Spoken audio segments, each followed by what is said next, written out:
Now, we continue to build up and to discuss or to look around issues that are surrounding the state of governance or state of the nation affairs. My name is Kelvin Dabola Chifokolu. Many thanks to those of you that are joining us on MUVI TV Decoder. Those of you that are watching Top Star Decoder, yours is channel 104, that is MUVI 2.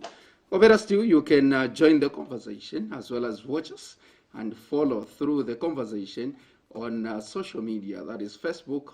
Yours is Ask MUVI. Remember to comment on the comment section. We'll be able to read your comments and maybe follow you back or respond to your concerns. My guest on the program is Mukushi North, Patriotic Front aspiring candidate. He is an academician, Dr. Lawrence MWELWA. Sir, Doc, good evening and welcome to this special interview. Good evening, Kelvin, and good evening, our dear viewers. Thank you so much. Happy New Year to you. Same to you. It's a wonderful year, and we expect to see a lot amid, challenging circumstances now that COVID-19 has continued to ravage lives, businesses, and so on. But we're still hopeful and optimistic that we'll succeed in the year. You've touched the issue of COVID-19, and Zambia's continued to record high numbers of COVID-19. We are now, at first, we were warned by the Minister, by the Minister of Health that come December to January, we are likely to experience the second wave of COVID-19. And right now, we are in the second wave of COVID-19.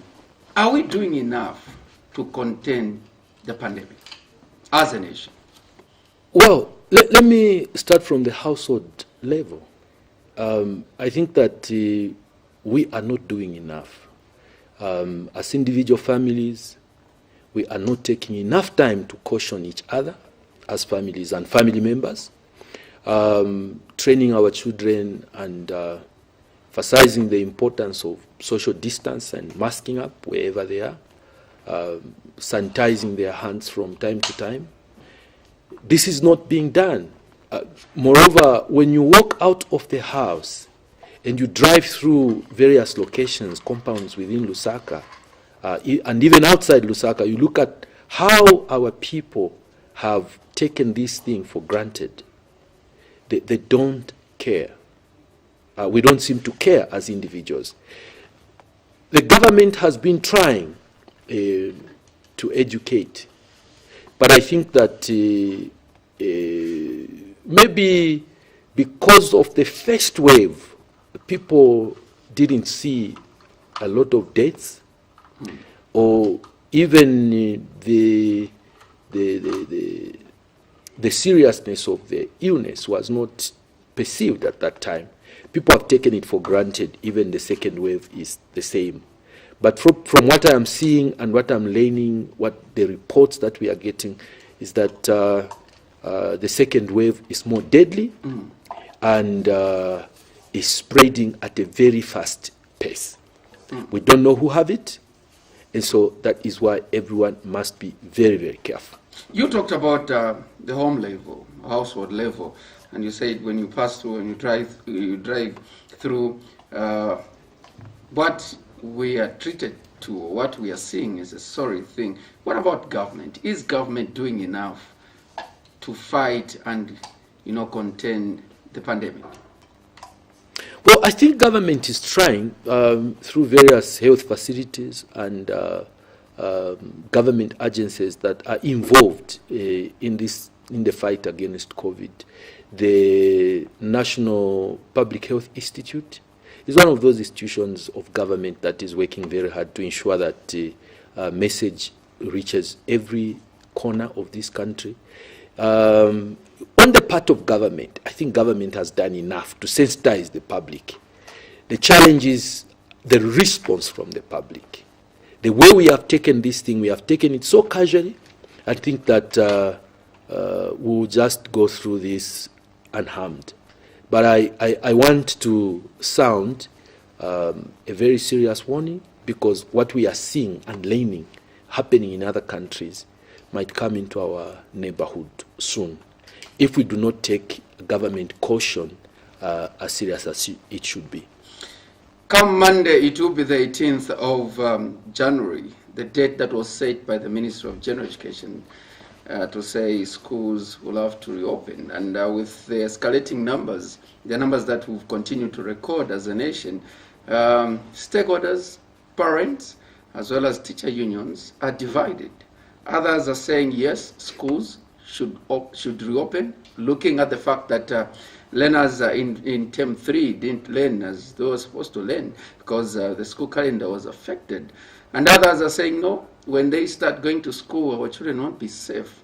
As an academician, what is your position? What is it that we need to do? Should we reopen schools, or we should wait not until we start seeing the numbers going down? It's a challenging question. Challenging in the sense that from the academic point of view, continuity is important.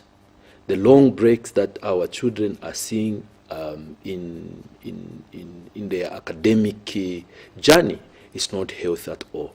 But at the same time, we have to look at the other side of the coin, which is the health of those children who have to go to school. How safe are they, given that if we have not seen adherence to the COVID guidelines in the public places, how sure are we that adherence will be there in their learning institutions where they are? Are they going to follow the laid down, rules with regard to, COVID-19? Or it's very difficult for them to actually comply? That is why I think that stakeholders, both the Ministry of Education, as keen as they may be, they must listen to the concerns of the stakeholders. And I think that going forward, we need to strengthen the online training for both primary, secondary, and other learning institutions. This is an avenue that we can use for purposes of continuity during this period of the pandemic. Others, Doc, have argued to say last year, 2020, the Minister of General Education and the Higher Education, they did try to introduce online. But there are places like, those of our colleagues who are in the villages. Mm-hmm. Network is a challenge. And also, not everyone can afford a gadget that will enable him or her to access internet, or better still, attend lessons online. Mm. You are saying this is the avenue that we need to embrace. Do we have the capacity? Are we there as a nation? We are not yet there, but I think that is one area which should get government's attention. If we are not going to have classes for the next few months or next few weeks, how are we going to deal with this issue? Government and the concerned stakeholders would definitely have to deliberately invest in this mode of learning so that we can, have our kids continue learning away from the classroom. Because we are not going to take a huge risk of sending the children to school where we are not 100% sure that they will be safe. Mm. In the first wave, we are told that certain age groups were kind of exempt. Yes. But at this particular time, the new wave, we are being told that the new strain has no age limit. It is attacking anyone, including the young people. And so if this is hitting anyone, including the young people, it would be dangerous to get the kids into school because they will go and get the disease from the school and take it into every household. I think at this point in time, families need to restrain their children from unnecessary movements, including going to education institutions, unless there is a guarantee that the learning institutions will ensure that the kids Who is going to guarantee? Who is going to give us that guarantee? Individual schools. Individual school administrations, because I do not see the permanent secretary saying that they will do that, when in fact the permanent secretary sits at the office in Lusaka. He doesn't know what's happening at a school in Mukushi, in Shinso, for example, and all these places. He doesn't know what is going on there.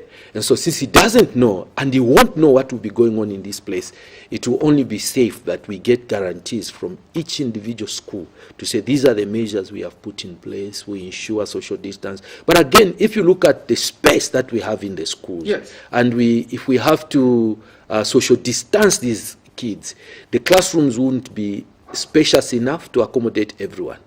So that is why it really, really needs rethinking for us to actually come up with, how we actually deal with this particular situation. It's a tricky one. That is why I said from the beginning that the question is a challenging question. Thank you so much, Doc. We move on. We did the auditor 2019 Auditor General's report is out, and Parliamentary Accounts Committee has been sitting and has continued to sit. Like today, they were looking at they were concluding with the Minister of Home Affairs. We did see when they were dealing with the Minister of Health, a number of scandals were unearthed, and right now, as we speak, on Sunday, we did receive news from State House that the President has terminated the contract of the Minister of Health, the Mansa Central Member of Parliament, and the President wished him well. First of all, what do you make of these revelations that have been unearthed through the Auditor General's report and through the Parliamentary Accounts Committee? What do you make of this? Well, first and foremost, it is unfortunate. Not only unfortunate, but I think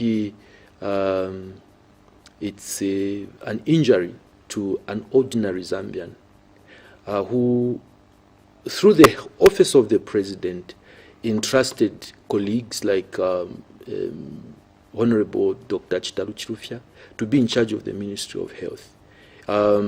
He is a steward sitting in that place on behalf of the Zambian people and expected to protect the interest, particularly the health interest of the Zambian people. And so I would actually say it's a serious betrayal to the Zambian people, and I would actually commend the President for taking the action that he has taken. And it is my own view that it shouldn't just end here, because there is no way that this could have happened at the at one man's hand. There should be several other people that worked with or worked around these particular transactions to actually facilitate what happened. And so everyone that is involved must be known and dealt with. Doc, you are saying everyone who was involved must be known and dealt with. When the Minister of Health, Zamra, Zabs, medical stores, as well as the company at the center of supply appeared before the Parliamentary Accounts Committee, the most important question that was asked was, who authorized the distribution of expired Panadol, defective gloves, as well as leaking condoms? Medical stores said, Chair, we received a letter to start the distribution. Maybe the permanent secretary will respond to that. When the permanent secretary, who is the controlling officer, was asked, she said, Chairperson, I don't know who authorized. And Zambians up to now are still shocked as to who authorized the distribution. What do you make of these uncoordinated responses from the medical stores, from ZABS, as well as the Ministry of Health? You see, our responsibility as individuals, our Constitution places the responsibility of patriotism on every Zambian, not just the minister, not just the permanent secretary, but all the Zambians involved. The challenge we have is that we wait until the last minute I'm sure that there are people at Zamra, there are people at medical stores, there are people at all these places, including the facilities where these drugs and, condoms were distributed. They knew they were defective. They knew they were expired. Just what happened? Why did they all fold their arms and receive things that are killing them? Let me not say killing other people, killing them. Because even them, they have families, they have friends, they have the nation at hand. Who could have ended up using, or who ended up using these expired drugs and defective condoms and whatever? What happened? Why are we, as a people, when we are seeing wrong things, not in a position to speak out and say, well, this is wrong? Blow a whistle. This is not acceptable. Why are we not doing that? Why do we have to wait until the Auditor General brings these things out? Why do we have to wait until the Public Accounts Committee begins to quiz? Why don't we respond when there is an outcry, even through media, newspaper reports and things like that? Why don't we respond at that time and then? Is the whistleblower protected in this country? Well, you are talking about Zambia protected or not, leadership requires willingness to sacrifice, including your own life, for the sake of others. And that is the challenge. And I've always said in this country, if we, our generation, the today generation, the .com generation, was the one in 1964, or before then, during the colonial time, we wouldn't be independent, because we are such a bunch of cowards. People who cannot stand out for the good of the nation. The issue of patriotism is no longer there. It's me and my stomach. How and when are we going to have people that will say, well, I don't care, let me lose this job, than seeing thousands or even millions of our people perish? Because people don't come out as whistleblowers, mainly because they are trying to protect their job. What is more valuable, your job or the lives of many people? We need that kind of leadership in this country, a caliber that is able to stand and say, this is wrong, and will not condone it. Now that the minister is out, people are saying investigative wings should move in and prosecute the minister, because what happened at the Ministry of Health under his watchful eye was, others have likened it to criminal liability, others have likened it to abuse of powers of authority, abuse of powers of office. And the investigative wings, many people have lost confidence, and they're saying they're toothless. They can only, and then the president is saying, what is it that they're waiting for? Not only Zambians, but even investigative wings that have been given powers by the Constitution, by the president, to investigate such issues, have all folded their arms. Kelvin, there is only one method of making Coca-Cola. If you use that formula, you end up with a Coca-Cola. You need to come up with a different formula to come up with a Fanta. It's Zambians that are sitting in these offices, be it investigative wings and so on. In order for us to see change, we need to begin changing ourselves as individuals and begin to value what is valuable. And then that is the only time that we'll begin to see changes. When people talk about investigative wings losing, credibility and all that, it's a perception which has been created. But if investigative wings do not have adequate evidence or witnesses that will help them deal with particular issues, especially issues of a complex nature as the one that we are referring to now, will not be able to get anywhere. But I think my appeal is to individuals, not only those that are in office today, even those that are going to be in office tomorrow, even those that are in the civil service, those that are in the civil service, those that are in politics, those that are in churches, that we need to redefine leadership in this country. To begin to see leadership from a different viewpoint, that when I am placed in any position of authority or any position, I am a leader, and therefore I must act in the interest of every Zambian rather than acting in the interest of myself. As an academician, you've just you've touched a point to say we need to redefine leadership.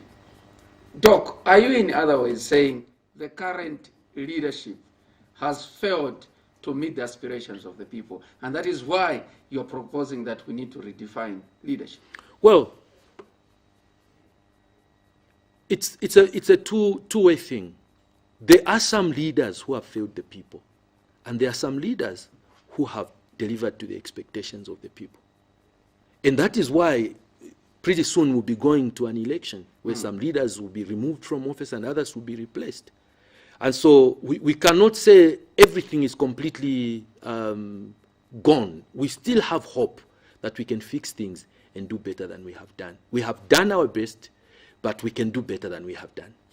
Away from the issue of people calling on for or asking the investigative wings to move in, people are saying now that the minister is out, even permanent secretaries should be suspended or fired as well, so that because people are saying people don't trust what is happening at the Ministry of Health, because it is not only the issue of honeybee.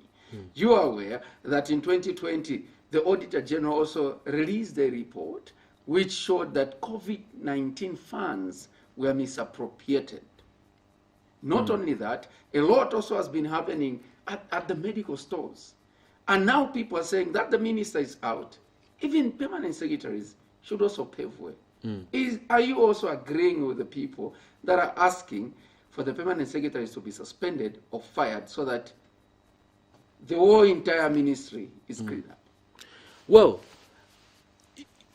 looking at the magnitude of what has happened, you know, when you talk of $17 million and you talk of so many other things that have happened at the ministry, it would only be healthy that all those that were key, not only at medical stores, at Zamra, Zabs, these are whistleblowers. These are people that are given the responsibility to protect the interest of the public. To protect the interest of the public. People at Zamra should have raised the red flag that things are not going well. So, if all these people kept quiet until the public, until the Auditor General, until the Public Accounts Committee came in and said, this is what is happening, well, I would also agree with those that are saying, well, let's pave way. Not that they are guilty of anything, but it is only fair that they pave way and let others sit in those offices so that we can be able to learn exactly what transpired. This morning, we received news from the Human Rights Commission that they are investigating the company at the center of supply, honeybee, because people's lives have been endangered. And others are saying, wow, it is too late. What is your take on that one? Is it too late for the Human Rights Commission to move in and start investigating the company that is at the center of supply? No, it's not too late. Once a wrong has been done, let it be investigated so that people can know the truth. Let's go further to research to see what was the impact of these drugs on the population. How many people used those condoms and ended up catching HIV? They serious, I think I would also borrow the term criminal negligence. And so human lives have been put at risk. And so the people that are involved must be investigated. Let's move on. We are in 2021, an election year. And many are the times that we've been told that the police are very professional. But the police have also been making news or headlines in the news for wrong reasons. And we did see on the 23rd of December 2020, 2 people were shot dead when the opposition leader was called for questioning at force headquarters. And the president issued a statement. And we did see one Deputy Inspector General of Police in charge of operations being fired. Deputy Inspector General of Police in charge of administration. His contract came to an end and it wasn't renewed. And right now, as we speak, we've got 2 new Deputy Inspector Generals of Police. And the Inspector General of Police was given 6 months by the president to say, I want you to reorganize the police so that people can have confidence again. How do you classify or explain or describe the conduct of the police so far? Well, the action by the head of state amplifies the statement that perhaps things were not being done well. And that is why, as Commander-in-Chief, he took action to correct the situation. And so colleagues that have been appointed and, given these responsibilities to run the police service, I'm sure will do a good job. Not that our police are not professional, but there are some times when they are challenged by some of the decisions that we make as leaders. Because I want to say, if I am summoned at the police station, I should go to the police station myself, regardless of who I am. What will the crowds do in accompanying me to the police station?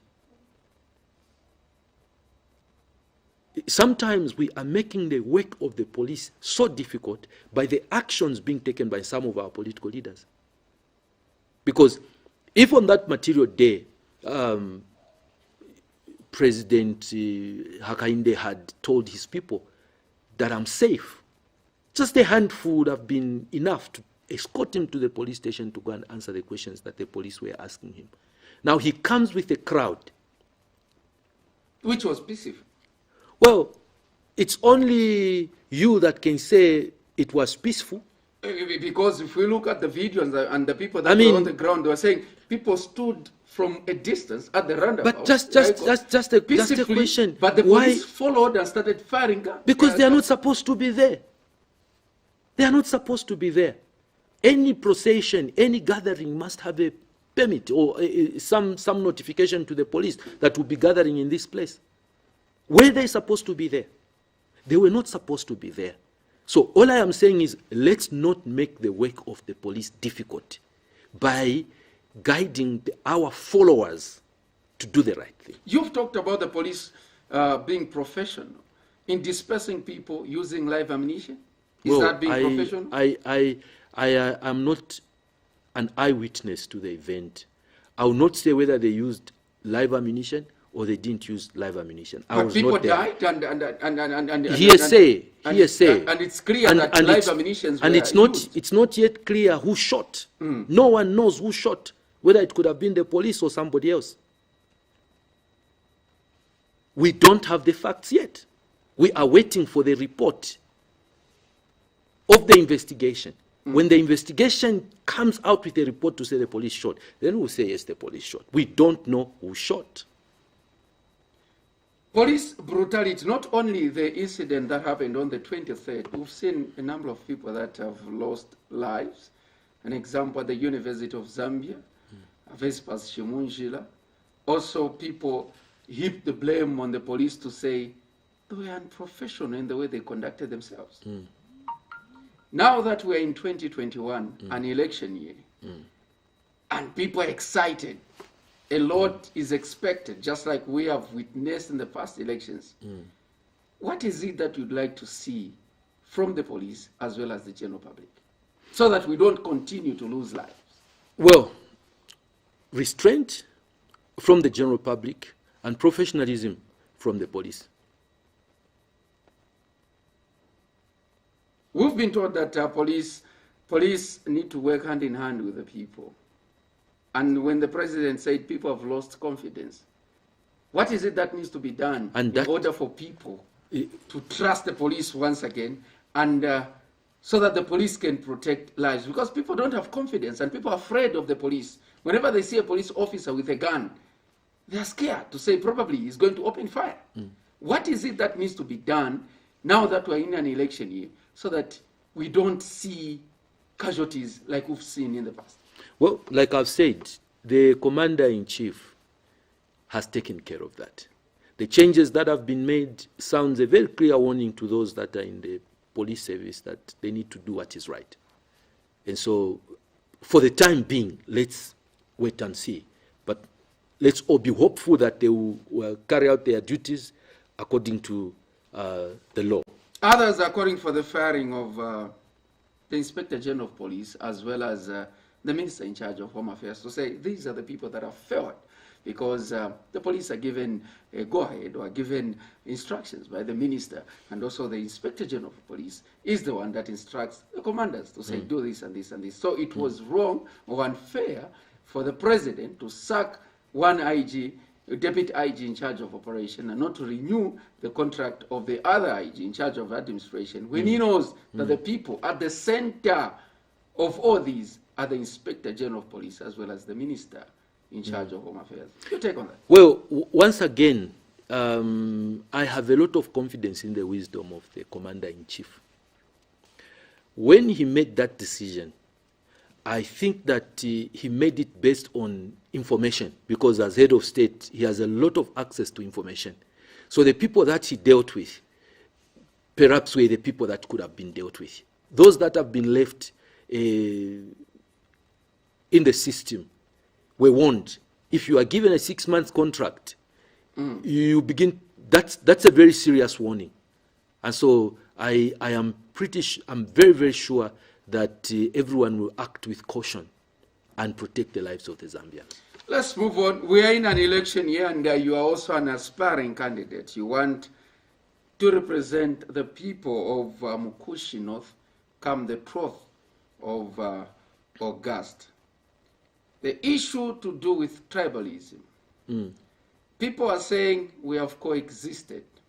We have known each other as a brother, as a sister, and that is why Kenneth Kaunda came up with a slogan of One Zambia, One Nation. Exactly. But politicians of today are the ones that are dividing the people, because they are politicians that are benefiting from tribal talks and tribal remarks.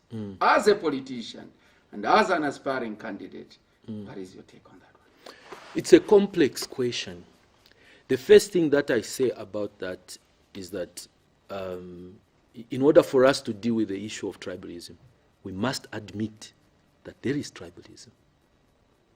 The problem is that we want to pretend in public and various places that there is no tribalism, when in fact tribalism does exist in this country. I've always said, if we are going to deal with tribalism, we have to be honest about tribalism. Tribalism is not just in the political arena. It's in business circles, it's in companies, it's in employment, I mean, in civil service, it's all over, not just in politics. The only time that we are going to be able to deal with this issue is the time when we as the Zambians come together at high level, perhaps at parliamentary level, to discuss the issue with honesty, admit where we have gone wrong, and make corrections that need to be corrected. Tribalism is bad, especially when it comes to national politics. But there is also another angle that I look at personally. I think and believe that, each tribe in this country must be embraced. Each tribe in this country must receive equitable representation. Each tribe in this country must have equity in terms of resources. Every tribe must access the resources. There are places, even the place where I come from, where you find that certain tribes are marginalized. They are not given space in the economic sector. They are not given space in the government sector. They are not given space in governance. And so these people feel oppressed and have got no space. what will happen then is that these people begin to come out, sometimes with bitterness, anger, and so on, because they feel left out of the governance system. If you look at National Assembly and its foundations, initially, we are told that there were stones were picked from every province, from every province, so that every province can be represented. And if you look at the time of Kaunda tried as much as he can to have parliament balanced, to have government balanced, cabinet balanced, that he picked people from every tribe. If they were not in government, they were put in parastatal companies. If they were not in parastatal companies, they went into mines, they went into foreign service and so on, so that each and every tribe felt part and parcel of what was happening in this country. So the issue of tribalism in Zambia is real and must be dealt with the honesty that, the highest level of honesty, where we look at these issues and say, well, I think these actions in our political parties, these actions in government, these actions in companies do not seem to embrace every tribe that we have. And so we have to deal with this issue decisively and honestly. You've talked about what Kaunda did, the methods and what he had put in place to make sure that each and every tribe is represented. Can we speak of the same to say the current leadership and the current president has done what Kaunda did by making sure that each and every tribe is represented? I've not done a detailed analysis, but I think that we have people from all over the country, from different parts of the country, having influential positions in different positions in government.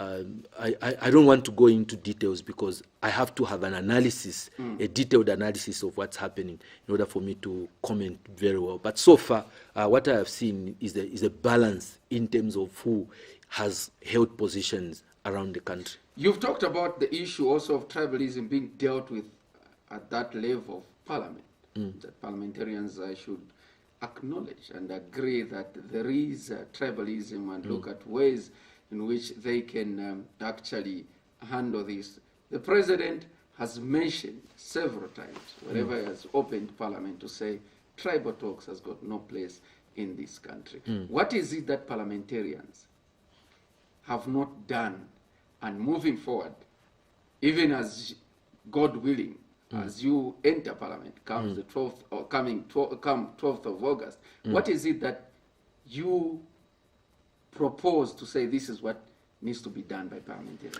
Parliament sets the agenda for the nation. It comes up with policies, it comes up with laws, it comes up with guidelines of all sorts. And so if Parliament came up with laws, starting from guiding political party structures, we know of some political party structures that, other tribes could even be in places for the sake of, but in terms of the actual decision making, they don't even play any role. So we need to guide, as they deal with a political party bill, which I believe sometime in the future might come back to Parliament. Let them put in place, laws that are going to ensure that, starting from, party politics, everyone must be embraced. Civil service, everyone must be embraced. Companies, everyone must be embraced. We cannot just talk about tribalism from the political platform, from TV platforms, and do not take decisive action to deal with this issue and expect to see any change. Instead of seeing any change, we'll actually be seeing the magnitude of tribalism growing. So that is why I say parliamentarians have a huge role to play on the issue of tribalism. Others have proposed that probably we should come up with a law that if you engage yourself in tribalism, it has to be a criminal offense. It is already a criminal offense, what provided for under the penal code. If you do tribal talks, I think I cannot just remember where, but it is there in the penal code. Have we seen anyone being jailed or being punished? Why is it that we have something? The police cannot arrest without a complainant. Somebody needs to take leadership. Go and complain. so that formal arrests and prosecution can commence. Otherwise, outside the police station, no one is going to arrest you. The police will know you have committed this offense, but if there's no complainant, there's no one who is going to arrest you. So meaning that Zambians have lived with tribal talks, they know that it's a criminal offense, but they have decided to say, is it with the same reference that you've made to say Zambians are cowards? I can give you examples, you know, and we have seen a number of people coming out in a tribal way, and no one has done anything. Cowardice, if I have to be honest with you, I'll say yes. In Zambia, we are a people that do not like confrontation. And so if something comes up, you just withdraw. You don't want to say anything about it. But this has kept on, you know, eating our country. We need decisive action with regard to tribalism. Doc, let me be personal. You left a party called the FDD. Yes. And joined the ruling Patriotic Front. Yes. People wrote different messages when you resigned. And up to now, why did you leave the FDD?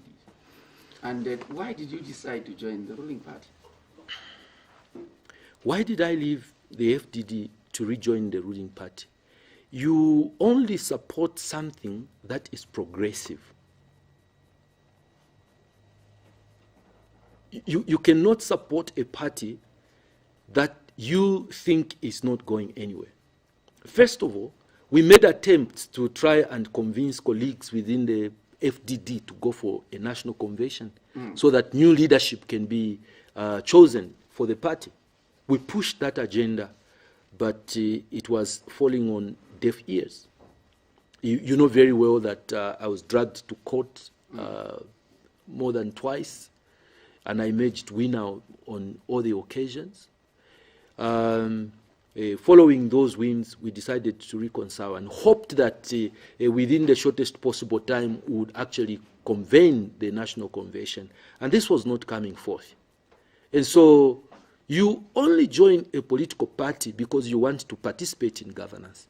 And if the political party does not give you hope that you be part and parcel of the governance system of the country, you'll be wasting time to continue in there. So that is why I left to rejoin the Patriotic Front, because I was in the Patriotic Front before, and so I had to go back to my political party. We did see the confusion that was in FDD, and even the current vice president of FDD, Chief Mubanda, was also at loggerheads at one point with the leader of FDD. But he stayed in the party, and they have reconciled. Don't you think you took that decision in a haste or in a hurry? If you had stayed, you could have reconciled, just like Dr. Chifumu. No. We reconciled. We reconciled, and I was given a position of national treasurer in the party. So I resigned as national treasurer to join the Patriotic Front. The reason I resigned, I don't know, unless some miracle happens. I don't see FDD, bouncing back with the same vigor that it had when it was just formed. And instead of increasing the number of members of parliament, we'll see more and more, we'll see less and less, and perhaps maybe in the near future, unless they work hard, they may not even have any representation in parliament. So you don't want to belong to a political party without representation in parliament. You want to belong to a political party that has a foothold in parliament. You spoke about supporting something that is progressive. Yes. You decided to go back to the PF. Yes. To rejoin the PF. Yes. Does it mean when you left the PF, it wasn't progressive? No. The reason for leaving the PF was not because the PF was not progressive. You know that I am married. And my wife at that time, was contesting for the Chienge seat. When she was not picked or adopted on the PF ticket, and we believed that she had the capacity to win the Chienge seat, that is why we decided to join the FDD, so that she can represent the people whom she loves so much in Parliament. And that actually was achieved. And so, having achieved what was the objective of leaving the Patriotic Front, there was no reason why I shouldn't go back to the Patriotic Front. You said that when she was not picked to stand on a PF ticket, you decided, and we decided. And allow me to put words in your mouth. Yes. When you say we decided, I'm assuming that as a family, yes, you decided. Will I be wrong to say you decided as a family because you are frustrated? Because Madame was not picked? No, not because we were frustrated, but because we were convinced she was the rightful candidate for the people of Chienge.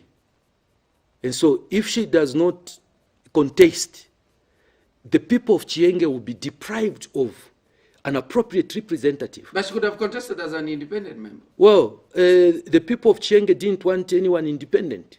It was on advice from the people on the ground to say, find a political party that you should join, and we will support that political party. Incidentally, at the time, the FDD didn't have even any structures in Chienge, but the people wanted someone to belong to a political party. So that is why she had to contest on the FDD ticket. Now that you're back in PF, and your plans are that 2021, come 12th of August, you want to represent the people of Mukushi North. We did see the Secretary General of your party sounding a warning to say those of you that are aspiring in areas where there are PF members, don't show your interest now. Then we did see the president he was in Northern, he said, all of you that have got ambitions, go on the ground and start selling yourselves. Again, we did see on Saturday, the Secretary General of your party again came back to the media to caution and warn those that are aspiring to say, do not decampaign the sitting members. I will give you a scenario. There are constituencies where some aspiring candidates are disrespectful. They go into decampaign.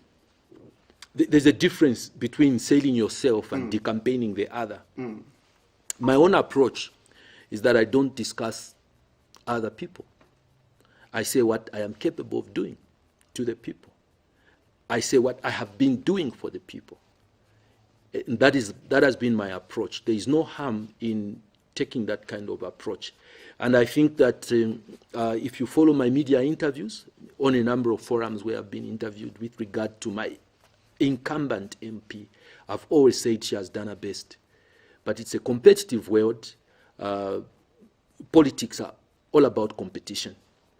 So if I feel that, regardless of the fact that she has done her best, I feel that I can do better, why not? It's a democratic society. I have got a constitutional right to aspire for any position within this country. And so I'm actually moving based on those, those guidelines, the constitutional guidelines, the constitutional rights, and so on. So I have made myself available to the people of Mukushi because I think that I am competent and I'm also capable of representing the people of Mukushi. Apart from being competent and, thinking that you are the one who should represent the people of Mukushi, what else?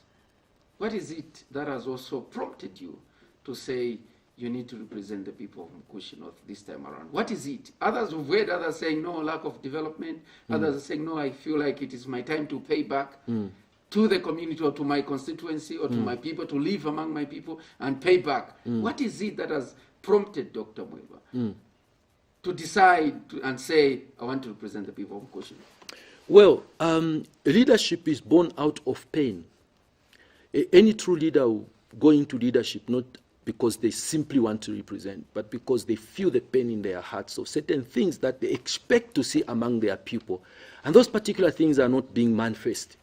And so, given that the people, my people, I know we already spoke about tribalism, but I think that the Lala and the Swaka people, they need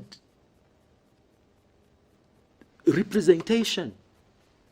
Because there are many things that they are entitled to, given that their land is vast, their land is fertile, their land is fruitful, their land is one of the best in this world, loaded with natural resources of various kinds. But then, if you look at the indigenous people, they are not partakers of whatever that land gives out. And so that is one of my motivation. I would want to see my cousins, my uncles, my mothers, my grandmothers and grandfathers, the people that are part of me, the people that are part of my people, being partakers of what belongs to them. Currently, Mukushi is one of those places with hundreds of white farmers holding out, funds in billions of kwacha from agriculture, billions from mining, and so on. But if you look at the partakers, the people that share from these particular resources, they are not the people of Mukushi. Most of the people, they have come from different places. It's acceptable, they are welcome, but whatever investment they bring into that land must be shared with the people of the land. It's the same thing with the nation Zambia. We have the entire Cairo Road not owned by any of the Zambians. We have most of our country not owned by the Zambians. And so we, the Zambian people, in our own country, we are not partakers of the resources of our country. And so anyone who is a leader must feel the pain out of this and begin to fight that the people, the indigenous people, must be partakers of the resources of the land. Apart from that, what else do you want to do for the people of Mukushi? Transform the face of Mukushi. Of course, Mukushi has got a lot of things. When you become a member of parliament, you are a leader. And the leader works in collaboration with the people. The people of Mukushi, they know what they want. They know where they want a market. They know where they want a road. They know where they want a borehole. They know where they want whatever they want. They know. As Mukushi member of parliament, I will work in collaboration with the people to ensure that their aspirations, their dreams are fulfilled.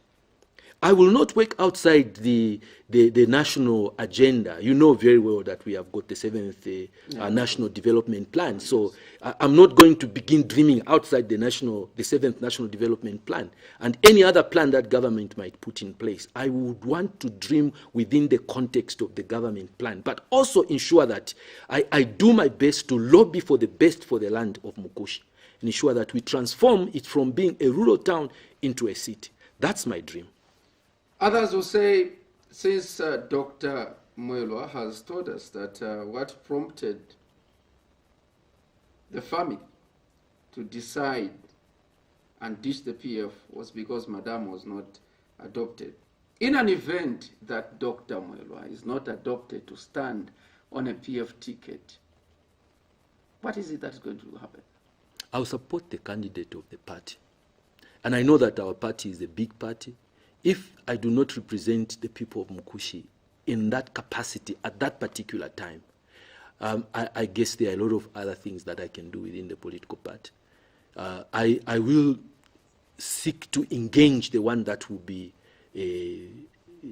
adopted and share my ideas and ideals to ensure that we bring what we would want to see in Mukushi. I'll also offer the role of an academician. If somebody is not at that level, I'll try to do mentorship to try and be able to bring out a leader that I would want to see in our land. In an event that the people of Mukushi North advise you, like they advised Madame to stand on a different political party's ticket and we're going to vote. They are lovers of the party.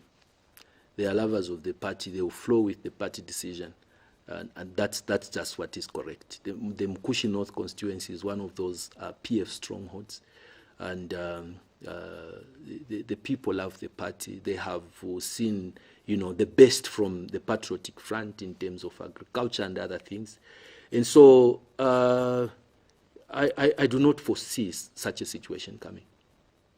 As we conclude, your message to the people of Mukushi North, as well as your word to other politicians and others that are aspiring to stand in in this year 2021, and also even as before we kick off the campaigns, your message to your fellow politicians. Let's be issue-based. Let's, do politics of ideas. I know that there are others that have no ideas, and all they can do is violence. Violence is a product of lack of ideas, because you are unable to convince people with your words. You don't have the capacity to convince or activate followership. So then you resort to intimidation and violence, so that in the confusion you can actually be able to push your agenda through. That's not how things must work. So my appeal to fellow politicians is that, let's be issue-based in our campaigns this year. Let's go back to politics of ideas, ideologies, and so on. We cannot take the path of violence and expect the best, for our country, because violence doesn't work. To the people of Mukushi, I would simply like to say to them that I love them so much, and I'm available, I'm at their service.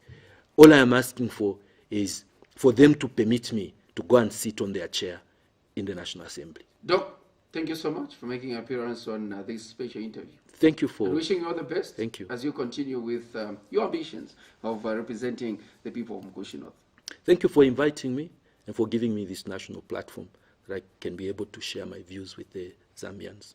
There you have it. This has been the Tuesday's edition of Special Interview. Join Andrew Mansa tomorrow with the Wednesday's edition of the special program or special assignment. My name is Kelvin Tabola, Chief Worker, and I've been chatting with Mukushi North Patriotic Front aspiring candidate, Dr. Lawrence MWELWA. Good night.